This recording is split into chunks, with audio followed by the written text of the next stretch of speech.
Bonjour à toutes et bonjour à tous. Si vous avez eu la musique de façon fluide, eh bien vous êtes dans l'ambiance très positive qu'on a souhaité donner.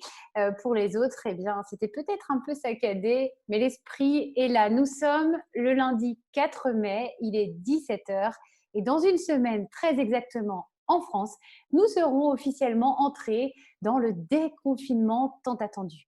Après le quoi, le pourquoi, place au comment dans ce troisième épisode d'Un virus et des hommes. Comment gérer cette nouvelle phase de vie? Nouvelle, différente de ce à quoi nous nous étions adaptés depuis plusieurs semaines, entre le point d'interrogation et puis les 3 points de suspension. Ainsi pourrait-on résumer la ponctuation de ces jours à venir. Comment cela va? Comment cela peut-il se passer? Serions-nous entrés dans l'ère des oxymores, de ces paradoxes permanents, de ces vérités qui semblent contradictoires et qui pourtant vont devoir se conjuguer, être autorisés à sortir, oui, mais sans attestation, en ayant la conviction que rien n'est plus vraiment comme avant, ni le décor, ni les personnages principaux.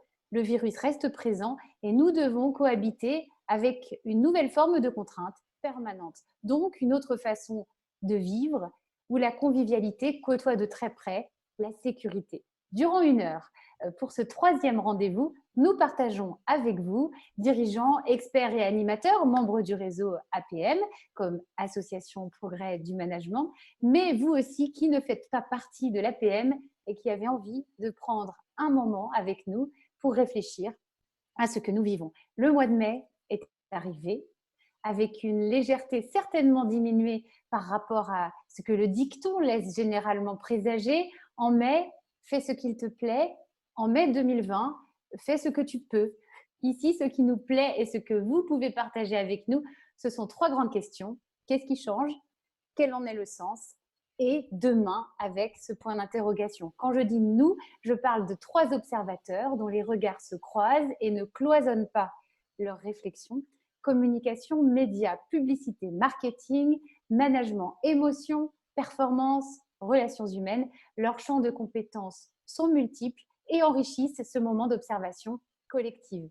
Bienvenue donc à Anne-France Véry, Thierry Vatelet et Patrick Baudouin, les co-créateurs d'Un virus et des hommes. Merci à Patrick pour le choix des images sélectionnées qui illustreront leurs propos, nos propos. N'hésitez surtout pas à questionner, à partager. La zone de conversation, le chat est fait pour ça et on prendra le temps d'y puiser l'interaction de cette émission que certains maintenant connaissent bien. Donc merci à nos fidèles spectateurs, téléspectateurs, virtuels, webinaires.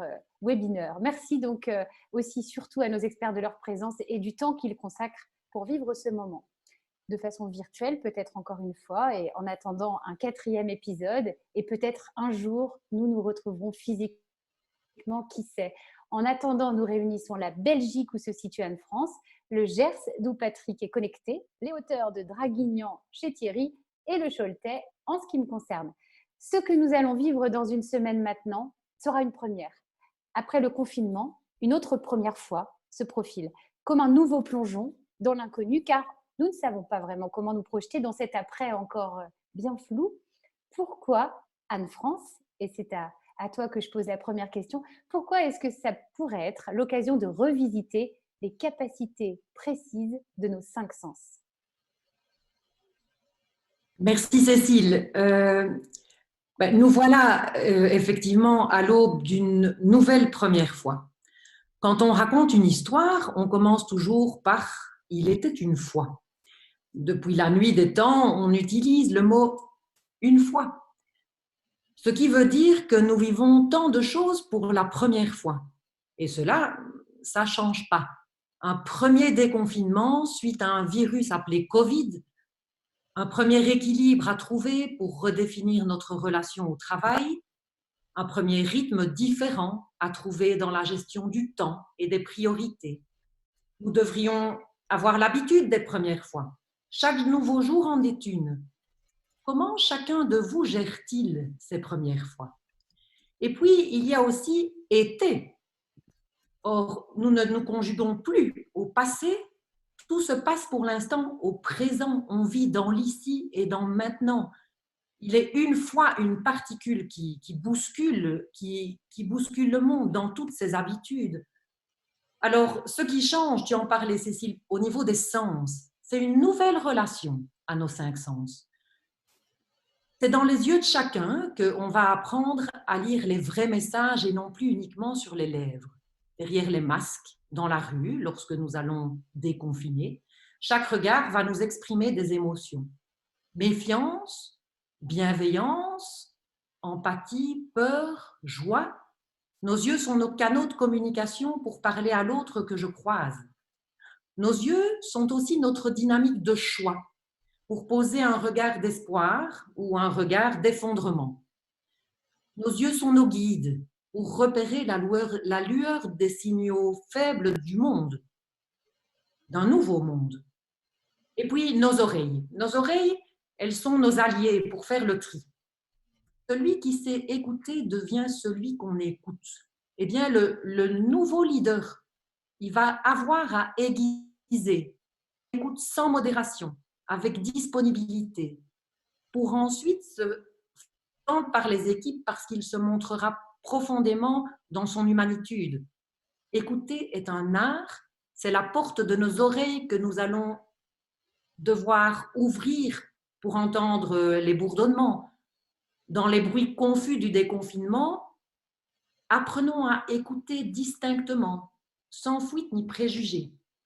Et puis, notre odorat. Notre odorat, il nous dirige vers ce qu'on sentira de bien ou pas. Et ce qu'on ne sentira plus de faire sera laissé de côté. Les essentiels sont de retour à chacun de nos pas. Notre toucher va être réinventé. À partir de quand les hugs, les rassemblements collés serrés? Comment allons-nous nous réembrasser? Et notre goût, il va nous apprendre à savourer le local, les fruits et légumes de saison. Il va nous rappeler aussi le goût du beau, du simple, du pur, d'une certaine frugalité joyeuse. Il nous réunira autour de tables conviviales pour retrouver le bonheur de célébrer en vrai. 5 sens pour conduire le changement. Laissons la vie prendre son sens avec nos sens. Merci beaucoup Anne-France pour cette introduction avec nos 5 sens. Alors en reprenant le fil de l'histoire qui nous lie, on peut effectivement imaginer un jour la raconter en tentant de retranscrire les sensations de nos yeux, de nos oreilles, de nos bouches, de nos mains ou de notre odorat bien sûr. Comment aborderons-nous le chapitre juste avant le déconfinement au moment de narrer l'aventure d'un virus qui en 2020 a changé le destin des hommes et des femmes?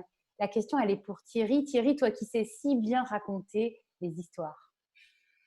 Anne-France a bien décrit. Il était une fois, c'est effectivement ainsi que l'on raconte, en tous les cas dans la première phrase, toutes nos histoires.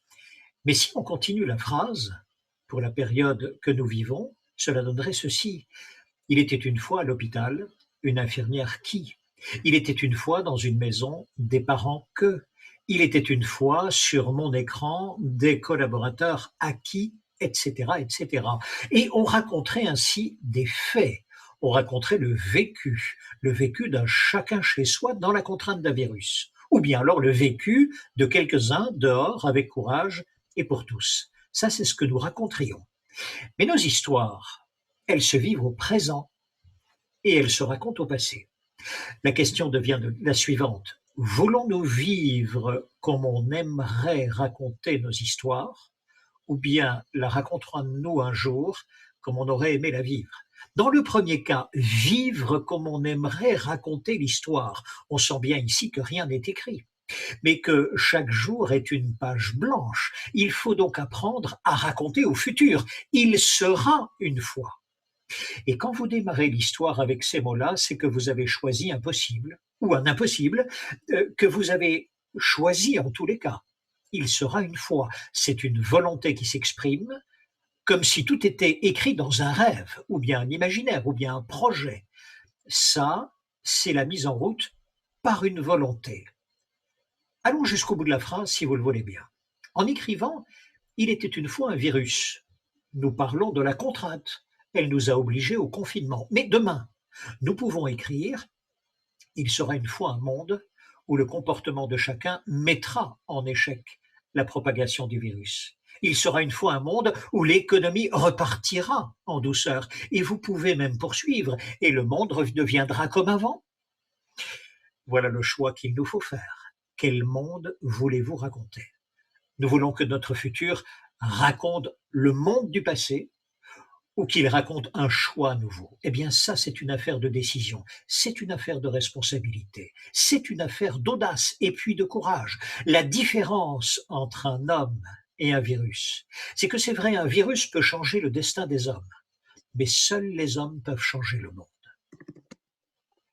Et oui, ce virus, merci beaucoup Thierry, il ne changera peut-être pas le monde, mais il impacte et il impactera sans aucun doute la consommation, nos choix et donc ceux des entreprises. Depuis 6 semaines, Patrick décrypte, écoute et lit ce qui se joue, ce qui se crée, ce qui se décide, ce que déclinent les marques, des évolutions directement liées à nos comportements, des clients que nous sommes, aux repères complètement bousculés, Patrick.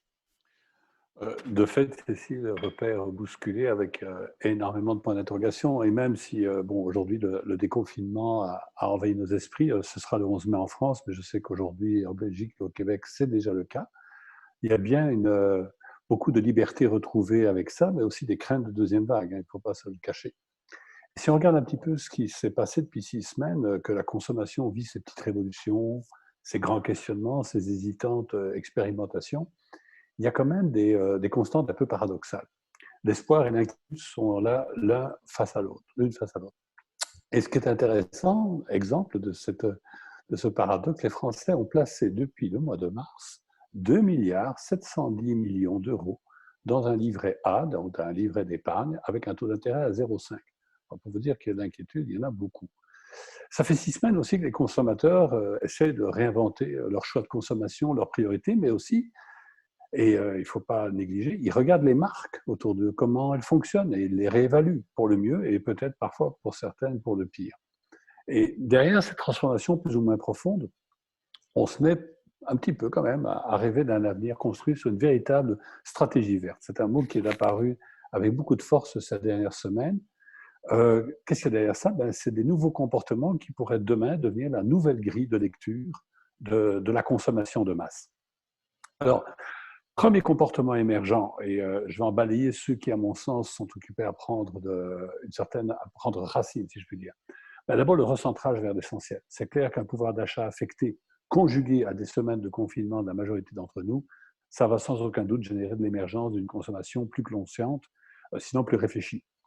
Exemple parmi tant d'autres, de champagne, chute des ventes de 52%. La bière, je pense à mes amis belges, ici, plus 6,9%. Et on sent que l'on est au printemps, tu le disais très bien Cécile tout à l'heure, avec le joli mois de mai, le rosé a une augmentation relativement optimiste de 2,3%. Deuxième comportement, ce que j'appellerais l'inexorable succès de l'occasion. La tendance était là avant le Covid-19. Déjà plus de 60% des Français le pratiquaient en 2019, mais là, c'est la pause planétaire qui va donner, à mon avis, un solide coup de pouce à cette consommation parallèle. Troisième comportement, à mon avis, qui est occupé à prendre racine, et ça, on le voit, et nous en sommes encore la preuve cet après-midi, c'est l'usage explosé du numérique. Que ce soit par le drive, la livraison à domicile, les gestes barrières ont réussi à imposer le numérique à tous les niveaux, et ce de manière, à mon sens, sans doute irréversible.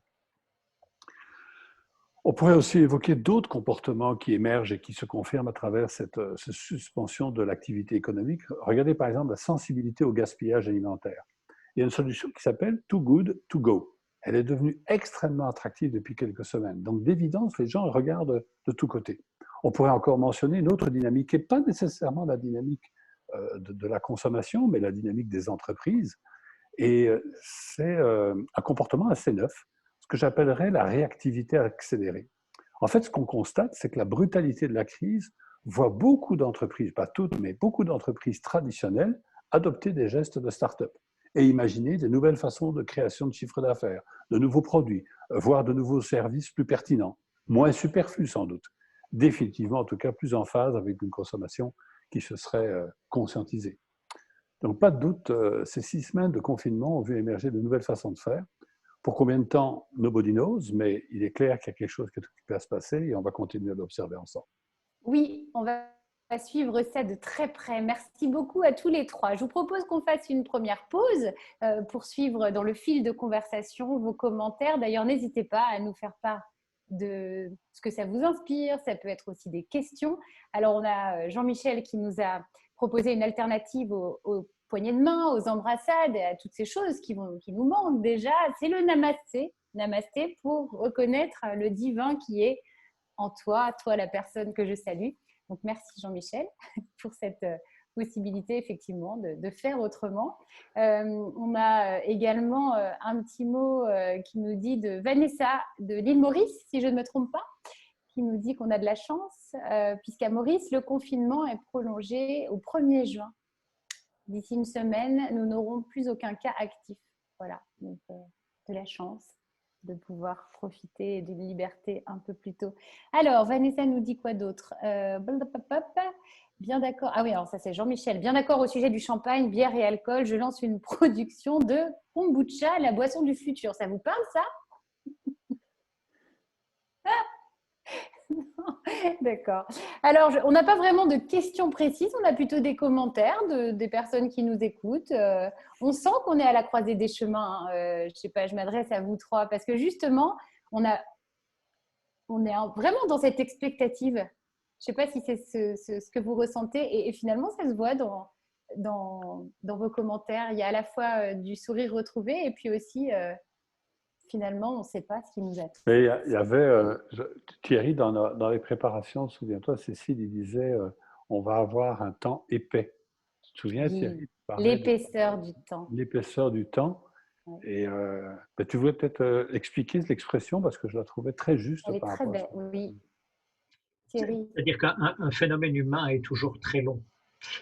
Très très long. Prenons plusieurs exemples. Le premier phénomène humain, c'est par exemple les révolutions industrielles. Une révolution industrielle, mais au minimum un demi-siècle pour s'installer. Mais regardez simplement ce que nous appelons encore aujourd'hui les nouvelles technologies. Elles datent des années 85-95 et nous sommes déjà 30 ans plus tard et nous ne cessons de les redécouvrir dans leurs applications et leurs conséquences humaines. Ça, c'est un premier exemple. Mais un deuxième exemple sur lequel Anne-France d'ailleurs peut rebondir. Combien de temps faut-il pour résoudre un problème humain? Je vous suggère la réponse suivante.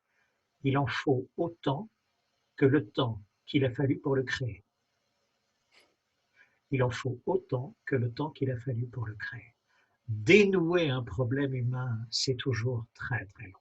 Et souvent, ça passe d'ailleurs par plusieurs tentatives de solution, des impasses, des marches arrière, et puis ensuite on revient enfin à une table de négociation, de discussion, d'écoute, tout ce que Anne-France et Patrick plaident en permanence, ici d'ailleurs depuis pas mal de temps. Mm. Merci. Oui, Anne-France. Oui, probablement, Thierry, qu'on parle de dénouer, mais je dirais qu'il va falloir et dénouer et apprivoiser. Et donc, dans le mot apprivoiser, on peut faire référence au Petit Prince, mais qu'est-ce qu'il en faut du temps? Le Petit Prince et sa rose, et le Petit Prince et le renard, ils ont dû s'apprivoiser, ils ont dû prendre le temps de s'en occuper. Et donc, le temps épais, pour moi, est une excellente résonance à une définition qu'on doit lui donner. La fois dernière, on avait dit, on a peut-être des montres et d'autres ont le temps. Et ce virus, il va prendre son temps parce que lui, il a le temps. Et donc, comment on va l'apprivoiser pour pouvoir faire en sorte de réinventer le management, de réinventer nos vies de famille, de réinventer notre relation au travail. Donc, au-delà de dénouer, on va devoir apprivoiser. Il y a deux mots qui sont assez complémentaires. Louis-Marie qui nous parle quid de la nécessité de la décroissance pour que le monde perdure encore un peu. Et Vanessa qui questionne Patrick, quelle sera la place de l'environnement dans l'après-Covid? Évidemment, l'environnement, la décroissance, toutes ces notions sont très, très présentes. Oui. Patrick, peut-être que tu as envie d'en dire un mot. De fait, les deux termes, on va être obligé de les négocier ensemble, à mon sens, puisqu'en fait, je parlais de la décroissance, c'est un mot qui est sur toutes les lèvres depuis de nombreuses années. Je pense malheureusement qu'avec la démographie, ça va être difficile de faire de la décroissance. Par contre, une autre croissance, et on l'a évoqué, je pense, précédemment, c'est à ça qu'il faut s'atteler. Et c'est là que ça rejoint l'enjeu de l'environnement. pas plus tard que ce matin dans le journal Le Monde, paraissait l'avis d'une centaine de grandes entreprises françaises, et puis il faudra voir évidemment jusqu'où elles assument cet engagement, mais elle disait que je dirais le rebound de notre société va passer par un engagement beaucoup plus clair sur toutes les opportunités environnementales. Donc on va voir jusqu'où ça tient, mais c'est clair que l'un va avec l'autre. Mais je pense, décroissant, personnellement, je ne suis pas sûr que ce soit possible avec tous les enjeux qu'on a encore aujourd'hui sur la planète en termes de santé, en termes d'alimentation, etc. Mais par contre, une autre croissance, il y a urgence. Et c'est là où le point d'Anne-France est délicat, c'est quand elle dit qu'il faut du temps pour apprivoiser. Je ne suis pas sûr que la planète va nous donner beaucoup de temps encore, mais ça, c'est personnel. Ça va être notre problème qui va apparaître en complément. Jean-Michel pose cette question à laquelle tu viens d'apporter un élément de réponse. Comment modifier durablement nos comportements? Et alors Vanessa qui demande la croissance pourrait-elle être mesurée autrement qu'avec le PIB? J'ai envie de la laisser en suspens parce qu'on y revient tout à l'heure. Donc ça. Vanessa, patience, on a quelque chose qui devrait résonner de façon tout à fait appropriée. Je vous propose qu'on poursuive et puis on prendra au fil de l'eau, bien sûr, vos commentaires et vos réactions avec notre deuxième question et le sens. Comment trouver le sens dans la crise? Comment retrouver un équilibre dans le déséquilibre? Si le déconfinement est un retour à une forme limitée de liberté, il n'est absolument pas un retour à la vie d'avant. Chacune le sait très bien. Et on doit puiser dans cette nouvelle réalité, encore différente de celle du confinement, un nouveau sens, de nouveaux objectifs finalement, Thierry. Oui, tout à fait. Je lis à l'instant la réflexion de Bernard Petre à propos du sens. Le sens ne se trouve pas, il se crée. Depuis le début de cette histoire de virus, moi j'entends deux mots avec deux sens différents. J'entends d'abord le mot crise. Et alors on ajoute tout de suite évidemment, mais en Chine, cela veut dire à la fois risque et opportunité. Choisissez bien l'opportunité. Alors là, c'est un conseil appuyé chaque fois que les personnes me traduisent ce mot-là venu du chinois. Cependant, j'ai envie de répondre ceci d'abord. Observez bien ce qui s'est passé. Les infirmières, les caissières, les agents de banque, les livreurs, les routiers, etc., les distributeurs, il se serait bien passé de cette crise, franchement. Il n'y avait pas d'opportunité pour eux au départ. Il y avait une ligne de front et il fallait la tenir et ils l'ont tenue. Pour les chefs d'entreprise, je vous assure qu'il se serait bien passé des bouleversements de production, des nuits blanches à n'en plus finir pour pouvoir réorganiser le travail. Nous serions bien passés de ces 2 mois de confinement. Donc le raccourci risque-opportunité, je ne suis pas contre. Mais il oublie bien souvent le désarroi réel du quotidien et le fait qu'on s'en serait bien passé quand même. La crise en médecine, elle a un sens, ce mot-là en tous les cas, un sens précis. C'est le moment où on ne sait pas si le patient va guérir et redevenir comme avant, revenir à meilleure santé, ou bien s'il va mourir. Eh bien, je ne crois pas que ce soit une crise, ce que nous connaissons. C'est une catastrophe. Et la différence, il ne faut pas s'angoisser là-dessus, la différence, c'est que la catastrophe, elle, est irréversible. On ne revient jamais en arrière tout à fait comme avant. Et maintenant que les tensions hospitalières refluent petit à petit dans tous les pays, que l'on s'apprête à déconfiner pour la France, bientôt pour l'île Maurice, que l'on déconfine aujourd'hui en Belgique ou au Canada, avec 1000 prudences, eh bien, le monde qui s'ouvre, petit à petit, on voit bien que ce n'est plus le même. Il y a une partie, par exemple, du monde qui continue à inventer, qui continue à créer. Premier exemple, le virus est toujours là.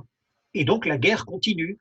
On tire avec des éprouvettes, avec du séquençage ADN. Les chercheurs sont à la bagarre. Il y a de la science, il y a de la vitesse. Alors, on avait dit un vaccin pour Noël. Non, pas du tout. Pour Pâques, non plus. Pour plus tard, sans doute, ce sera vraisemblablement pour fin 2021, mais on n'en est pas sûr. Là, on a de l'innovation dans les techniques de recherche. Deuxième exemple, c'est le télétravail. Il s'installe. Il faut écouter aujourd'hui, en tous les cas pour la France, il fallait écouter il y a quelques jours pour la Belgique ou pour le Canada, les chefs d'entreprise dire, vous savez, on déconfine d'accord, mais beaucoup de collaborateurs ne reviennent pas, on reste sur le télétravail. Autrement dit, sur ce point-là, l'économie et la santé ont trouvé leur point d'équilibre et cohabitent. Cela signifie-t-il que l'entreprise ne deviendra plus qu'un atelier de fabrication? Je n'en sais rien, mais en tous les cas, elle est déjà le siège d'une réorganisation du travail. Et derrière tout cela, c'est le management qui va encore évoluer, et de façon beaucoup plus rapide. Question, à quoi sert le chef quand chacun est autonome? Et à quoi sert le chef quand personne n'est là dans les bureaux? Proximité, écoute, service, authenticité, bienveillance, tout cela, c'est un monde qui s'installe et c'est un monde qui se cherche. Et puis, il y a un deuxième autre monde qui est en train de se profiler, qui est déjà là, appauvrissement massif. Des milliers de familles, je parle pour la France, ne tiennent plus le coup. La France a déjà dû les aider et ça, ce n'est qu'un début. Fragilité, fragilisation de secteurs de l'économie entiers, avec des risques de casse importantes, avec du chômage conséquent. Là aussi, on n'en est qu'au tout début. Ce qui se profile sera douloureux. La seule monnaie, la seule, pour racheter la souffrance et que l'on peut acheter jusqu'à inflation comprise, c'est la solidarité. C'est la main tendue. Le monde qui vient est sombre. Les économistes, qui que ce soit, tous ensemble, le précisent. Le monde est aussi exceptionnel par la tâche qu'il nous appelle à y jouer. Innovation, solidarité, pour moi, ce sont les deux moteurs et je veux y croire. On va les prendre, ces deux moteurs, et les développer. Merci beaucoup Thierry. Dans un monde qui se cherche, comme tu viens de le dire, avec des perspectives parfois peu réjouissantes, il y a un mot qui pourrait certains jours devenir une obsession, c'est comment. Comment faire pour avancer? Avec qui? Avec quel enthousiasme? Anne-France, faut-il réapprendre, selon toi, à cohabiter avec les paradoxes de la façon, idéalement, la plus naturelle possible? Alors, quand on parlait de dénouer, il y a effectivement cette dichotomie entre dénouer, apprivoiser, adopter, parce que oui, comme le dit Thierry, il y a quelque chose de nouveau, quelque chose d'inédit, quelque chose d'insolite, quelque chose d'improbable qui s'installe. Alors, la génération Y, elle a été celle du why, le pourquoi. Et elle est arrivée après celle des droits et des devoirs. Celle du Z, qu'on peut qualifier de l'actuel, c'est celle du co. Depuis quelques années, on cohabite, on covoiture, on colloque, on coopère et maintenant on corona. Donc, comment est-ce qu'on va trouver notre place? Comment on va déconfiner? Parce que le comment, comme tu disais Cécile, c'est ça qui va nous aider à trouver notre stratégie pour pouvoir faire en sorte de nous réinventer dans ce qui s'installe. Donc, comment déconfiner? Comment est-ce qu'on va tenir notre cap? Comment est-ce qu'on va se réinventer? Comment vivre ou survivre? Comment gérer nos émotions? Chacun va trouver la réponse à son déconfinement en se concentrant après le quoi et le pourquoi, je pense, en se concentrant maintenant sur le comment. Et ce comment, il est à encourager vraiment en dynamique de réseau.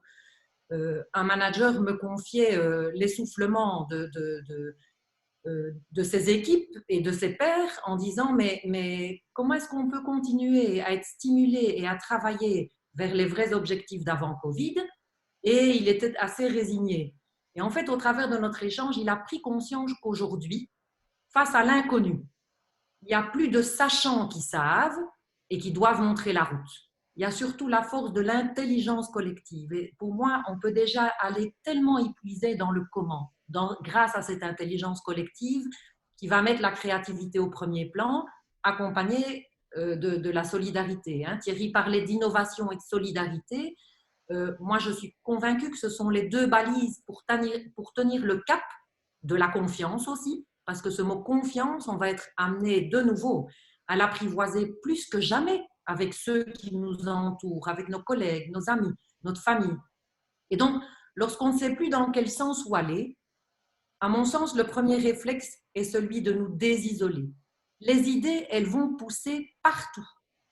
Alors, pour donner du sens, ça va aussi être important d'aller rechercher ce petit oxymore peut-être, et la manière de communiquer en oxymore, c'est-à-dire de communiquer avec une logique du « et ».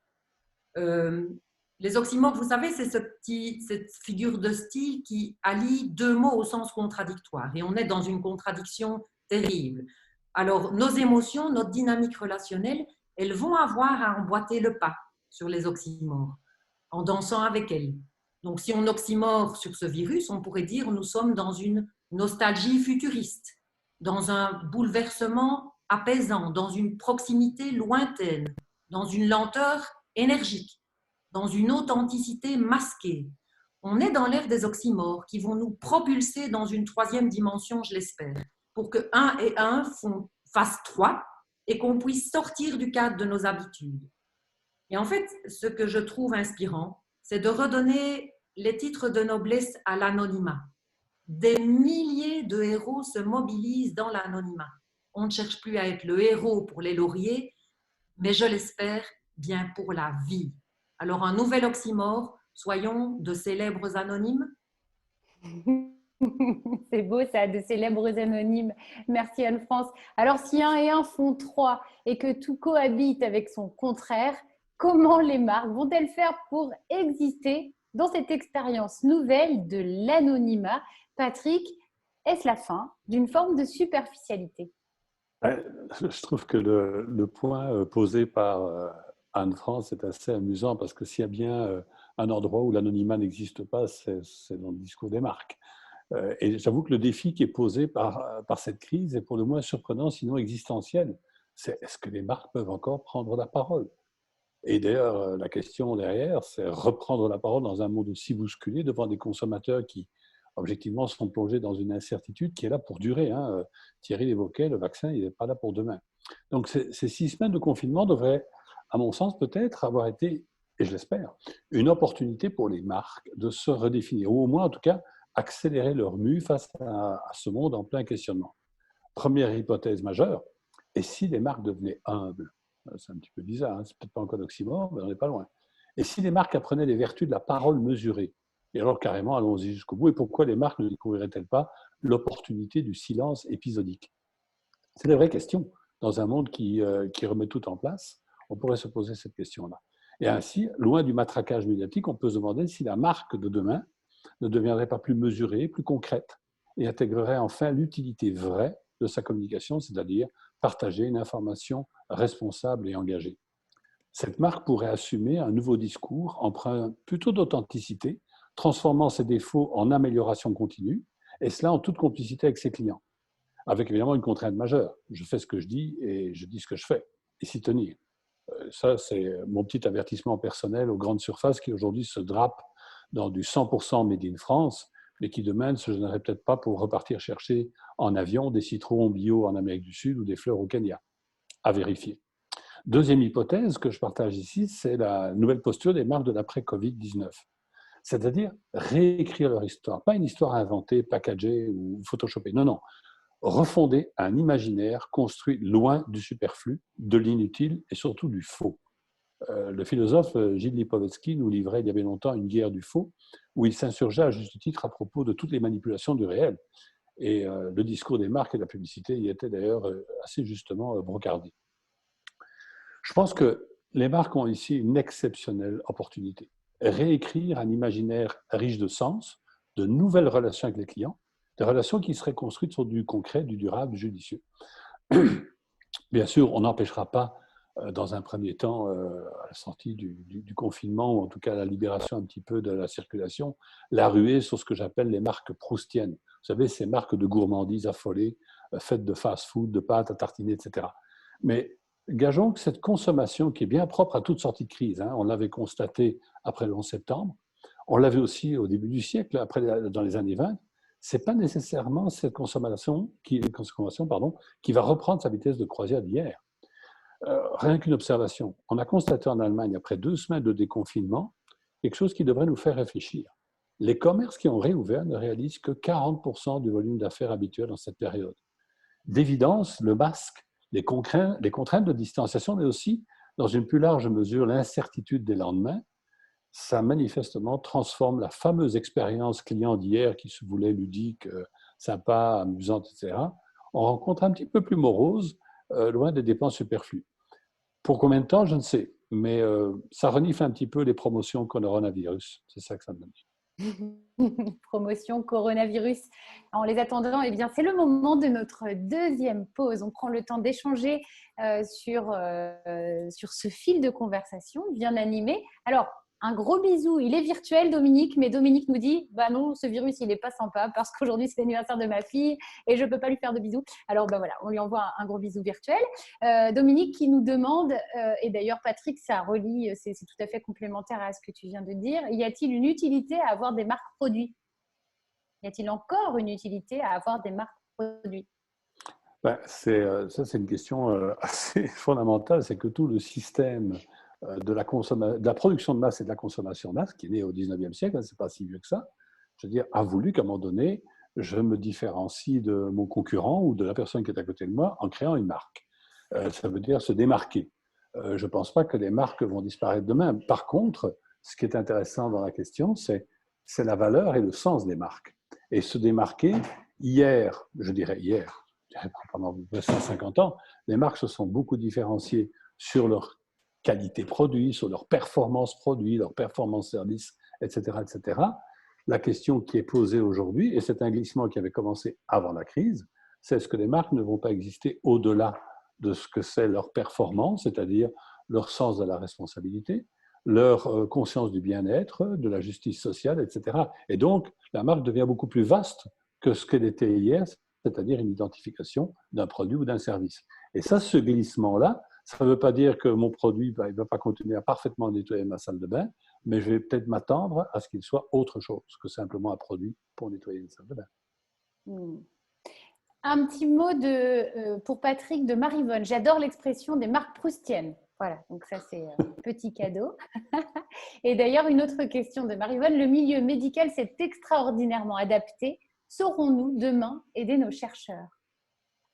Thierry, Anne-France, est-ce que ça vous inspire de Je veux bien répondre à cette question-là. Ouais. Je veux bien répondre à cette question-là. Ça a déjà commencé. Quand je dis ça a déjà commencé, il faut voir que dans la loi il y a à peu près un an et dans les décrets d'application, il y avait beaucoup de lenteur de la part du gouvernement et de l'exécutif de ce point de vue. À partir du début de cette année, des prises de conscience, et c'était avant le virus déjà, des prises de conscience, je parle pour la France, ont été prises sur le fait d'aider toute une filière. Pas seulement la filière médicamenteuse, mais la filière également du dispositif médical. Dispositif médical, c'est un grand mot pour dire tout ce qui n'est pas médicament, mais qui aide notre santé. Par exemple, ici, ce sont les respirateurs, mais ce sont également les seringues, etc., etc. Donc, toutes ces filières-là, les prises de conscience elles étaient déjà là, encore une fois, mais vraiment, les réflexions maintenant sont très présentes et il y aura dans les semaines ou dans les mois qui vont suivre notre déconfinement et la suite de ce Covid-19, il va y avoir là-dessus beaucoup de choses qui vont changer, assurément. Merci beaucoup. Alors, je partage, parce que je ne sais pas si tout le monde peut lire le message de François. Comment modifier nos comportements et s'inscrire dans le nouveau paradigme? Ça résonne aussi avec ce que proposait Jean-Michel comme réponse, l'économie circulaire. Entamer en tout cas la décarbonation de son entreprise.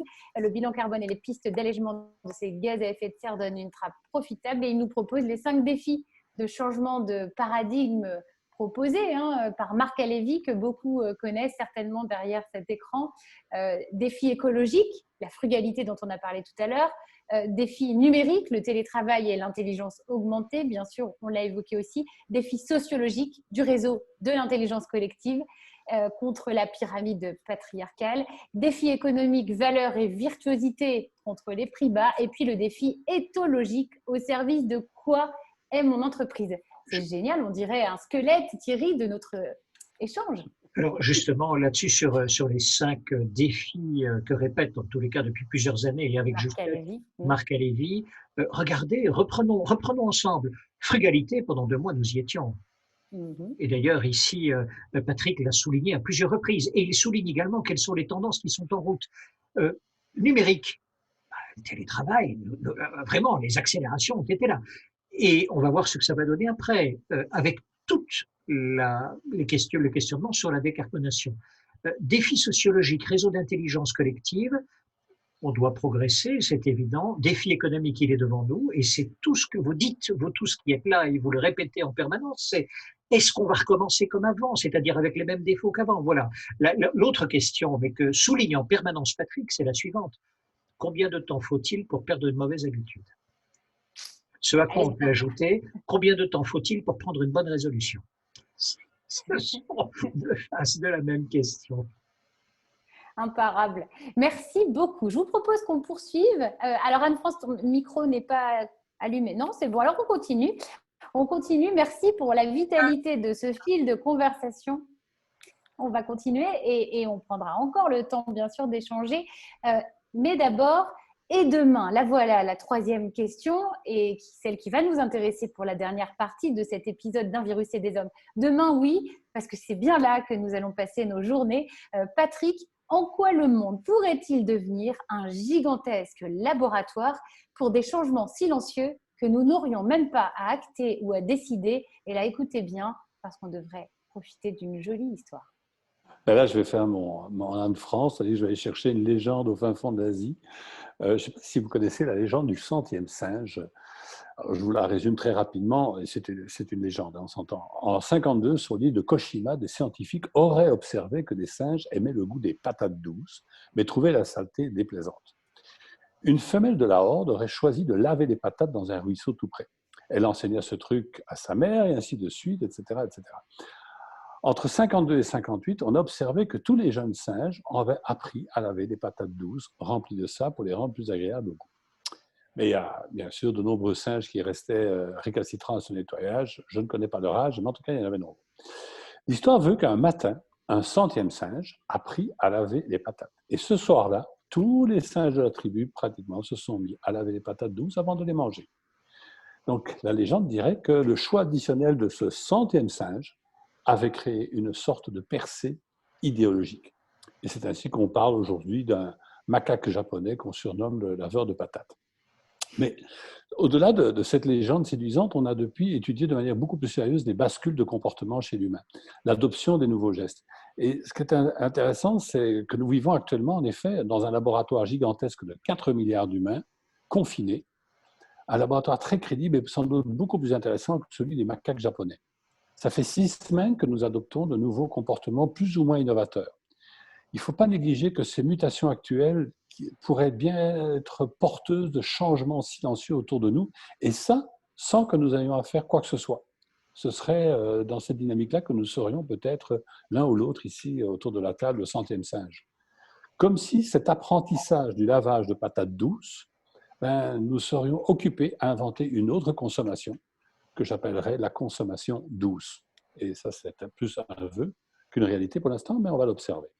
On va l'observer, Patrick. Et tout comme la consommation et la patate, peut-on honnêtement rêver, Thierry, à des lendemains plus doux, à une percée idéologique de la douceur?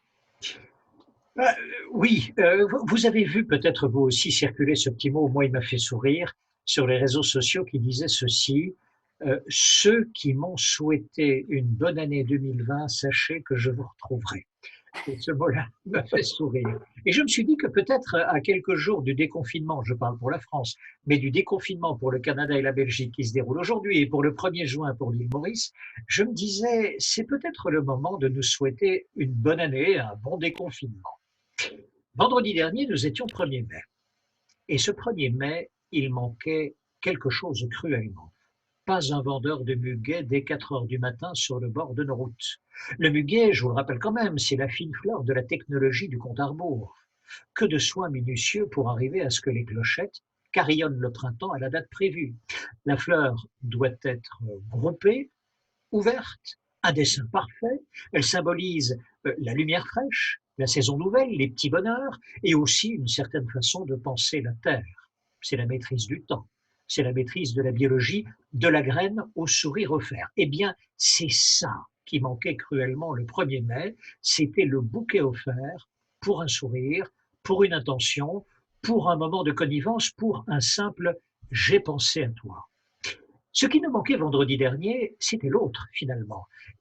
Ce fut une occasion encore ratée d'être sourire contre sourire, peau contre peau. Le 1er mai, c'est quand même la tradition d'un élan partagé. Alors, Je vous souhaite des traditions belles à n'en plus finir, des occasions cueillies d'être ensemble, de rire, d'être joyeux ou triste, mais d'être ensemble, d'aller chercher votre semblable avec une fleur calculée, domestiquée si vous voulez, de faire sonner tous les rires et les fantaisies à toute volée, un brin de muguet et la vie sent bon. Mais ce qui nous manque aussi, ce sont les coquelicots. Ça, c'est la fleur du bord de route. C'est la fleur du bord de champ, c'est la fleur du cantonnier. Il n'a pas plus ébouriffé que le coquelicot, coiffé avec le dernier coup de vent, éclatante comme un dernier soleil. Le coquelicot, c'est sauvage, c'est dardant. C'est un coucher de soleil qui serait tombé dans un pré. C'est un enchantement pour l'œil, c'est une poésie sauvage à lui tout seul. Le coquelicot, il a le temps, parce qu'il n'est pas attendu le 1er mai. Et son point rouge orangé est toujours une surprise. C'est un petit peu un trait de carmin sur les lèvres. Alors je vous souhaite aussi des coquelicots dans les virages, une corolle comme découpée à la va-vite sur un coin de table, échevelée, magnifique, enflammée comme une passion.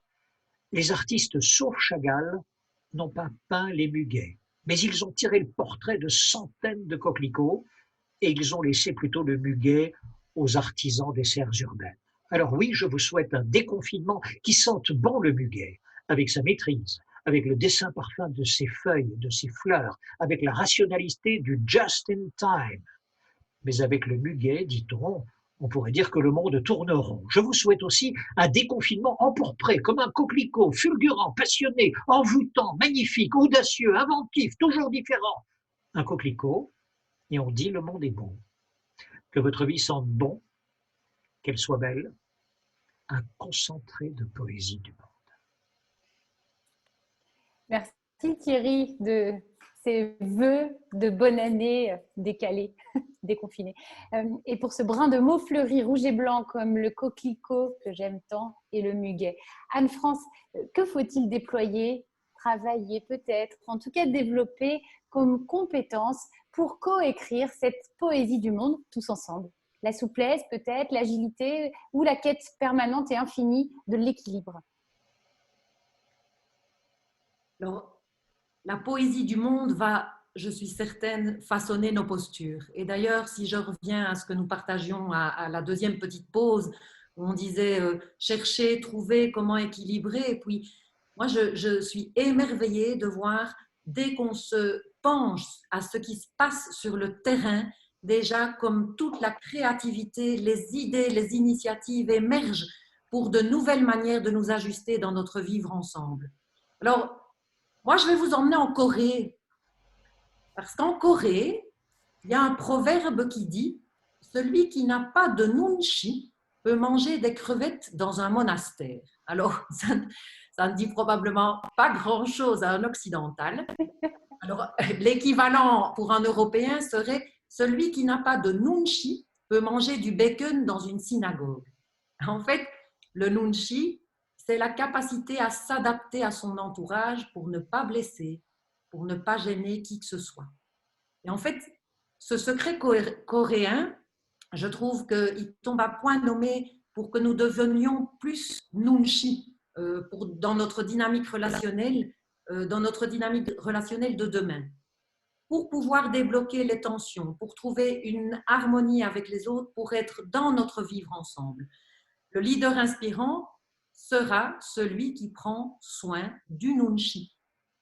Il y a 2 règles fondamentales pour des relations nunchi. La première, c'est que si tout le monde agit d'une certaine façon, c'est qu'il y a une bonne raison. Donc le leader, et chacun de nous, puisque nous sommes tous leaders, je pense, dans cette manière de nous réinventer et d'avancer, eh bien nous avons à aiguiser notre talent d'observateur bien avant de juger. Parce que c'est toute la magie d'apprendre à nous synchroniser aux autres dans notre énergie relationnelle pour nous mettre au diapason. Observons toutes les virtuosités qui émergent. Marc Alevi en parlait aussi des virtuosités. Alors, le deuxième principe du nunchi, c'est si on est suffisamment patient, dans nos relations, je dis bien, si on est suffisamment patient, la réponse à presque toutes les questions qu'on se pose finit par arriver sans qu'on ait besoin de demander. Plus on lutte, plus ça frotte. Donc, plus on accueille les heureux hasards, que j'appelle les synchronicités, je les adore, plus elles vont se mettre sur nos routes. Observation dans nos relations, patience vont gagner sur l'impulsivité de l'action à tout prix. En Nunchi, la plus grosse injure, en Nunchi, dans nos relations, c'est « je n'ai pas fait exprès ». En d'autres mots, ne pas faire exprès, c'est le piège de ne pas avoir pris le temps d'une écoute suffisamment fine pour nous ajuster. Et ça va être une réelle compétence à mettre dans nos postures. Exerçons notre Nunchi pour doper notre intelligence émotionnelle. Les liens se resserrent quand on les laisse venir. Un papa me confiait, et c'était assez émouvant, il me dit, avec cette situation bizarre, nous redécouvrons un de nos enfants avec lequel il y a eu tout le temps des non-dits. Aujourd'hui, c'est lui qui nous rebooste avec sa prise de recul de la situation. Et il dit, c'est génial, quoi. Mon fils, je le retrouve et je le découvre et c'est lui qui nous booste. Alors, dans ce moment de confinement, alors soyons Nunchi, parce que dans ce moment de confinement, et certains vont sourire à ma définition qu'ils connaissent peut-être, mais dans ce moment de confinement, nous sommes les champions du conseil. On nous dit, prenez soin de vous, structurez-vous, n'ayez pas peur. Alors, ok, et tout cela est probablement et bien entendu bienveillant, mais ne va pas résoudre notre besoin d'une écoute solide et vraie dans notre vivre ensemble. Donc, à l'inverse d'un conseil, je pense que notre écoute ne nous fera pas tomber dans les pièges de ce que j'appelle le pull, de mettre des pulls aux gens. Pour rappel, pour ceux qui ne l'ont peut-être pas entendu de ma part, mais vous savez ce que c'est un pull? Un pull, c'est ce qu'une maman met à son enfant quand elle a froid. Et on passe notre vie à vouloir mettre des pulls aux autres. Eh bien, je pense que dans la nouvelle posture à avoir durant cette période, il va être très important de ne pas vouloir emmener les autres là où on trouve qu'ils devraient aller pour mieux traverser ce gouffre. Pour moi, ça va être d'aller chercher l'autre là où il est, dans la réalité qu'il vit, dans les émotions qu'il a, dans les besoins. Ça me semble vraiment important. Donc, écoute, observation, humilité, pour moi, ont une place de choix dans cette traversée. Vivre ensemble, c'est entrer dans l'expérience du Nunchi sans pull. C'est merveilleux. Et alors, seules les personnes qui sont et qui vivent ce moment pourront savoir exactement ce que signifie cette phrase. Il faudra ensuite retranscrire ce qu'est un Nunchi sans pull. En tout cas, moi, le pull, ça me parle beaucoup en tant que maman. Merci beaucoup à tous les trois. Alors, il y a quelques commentaires. Le pull a beaucoup plu. Les coquelicots et les muguets et la poésie que Thierry leur a proposé derrière ces deux fleurs. Merci, très très apprécié, beaucoup de commentaires. Ce que je vous propose, puisqu'il est 53, eh bien, c'est de respecter nos horaires et comme il n'y a pas de questions précises, d'aborder notre dernier tour de table. Vous avez l'habitude maintenant, si vous nous suivez, on termine avec une carte blanche pour Thierry, Patrick et Anne-France, avec peut-être une émotion, une citation, quelque chose qu'ils ont envie de partager avec nous de façon plus personnelle, plus intime sur ce qu'ils ont vécu, lu ou entendu. Et c'est Thierry à qui je m'adresse en premier. De nouveau, je suis tombé sur l'écriture d'un écrivain que je ne connais pas, Harry Mulisch, et que je vais découvrir bientôt, à travers une phrase que j'ai trouvée toute simple, très juste dans ses applications et ses conséquences. Il dit ceci: en visite chez quelqu'un, on s'assied toujours à la place qu'on a occupée la première fois. Et en y réfléchissant, c'est vrai, nous avons tous ce petit côté conservateur. On va là où on est déjà allé, on fait ce qu'on a déjà fait, on voit qui on connaît. Savoir, connaître déjà cet inexorable engourdissement, c'est déjà l'oreiller un peu. Pas d'attitude plus constamment utile que de se remettre en mouvement, et c'est ce qui arrivera dans quelques jours pour la France, c'est ce qui arrive aujourd'hui pour la Belgique et le Canada, et un peu plus tard pour l'île Maurice. Donc ça, c'est une très bonne nouvelle. Et ce qui est bien, c'est qu'en 8 semaines, à mon avis, et Patrick n'a cessé de le répéter, on aura déjà gommé quelques habitudes, à quelques endroits la page sera à nouveau blanche et même quelques souvenirs auront disparu. Il faudra refaire un album avec de nouvelles habitudes. Alors, la suggestion, peut-être à travers cette écriture de cet écrivain, mettons nos esprits sur des roulettes et lisons tout, sauf à domicile. Poussons nos têtes aux antipodes, marchons sur la lune, allons là où va la flèche et dessinons la cible. Ensuite, on n'aura jamais si bien visé. Le destin de la flèche, c'est pas de se ficher, c'est de voler.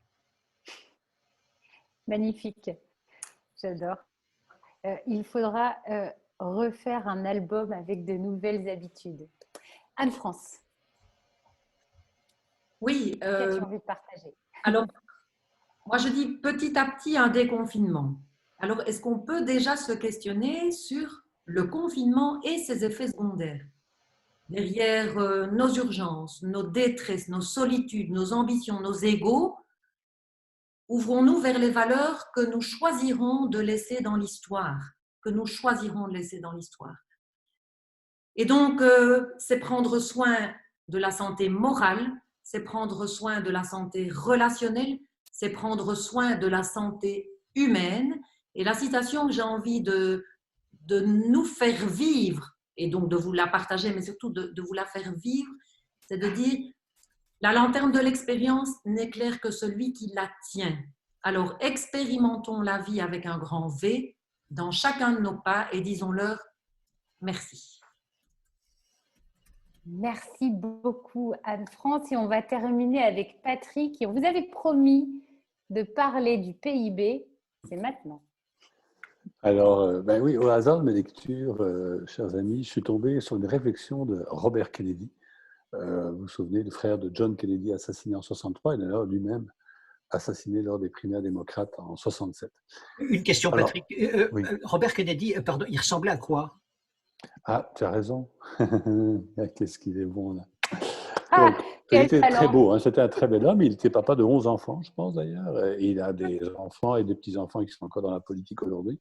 Et alors, il dit cette phrase, et là, il faut se remettre dans le contexte. On parle des années 66-67. Écoutez ça sur le PIB.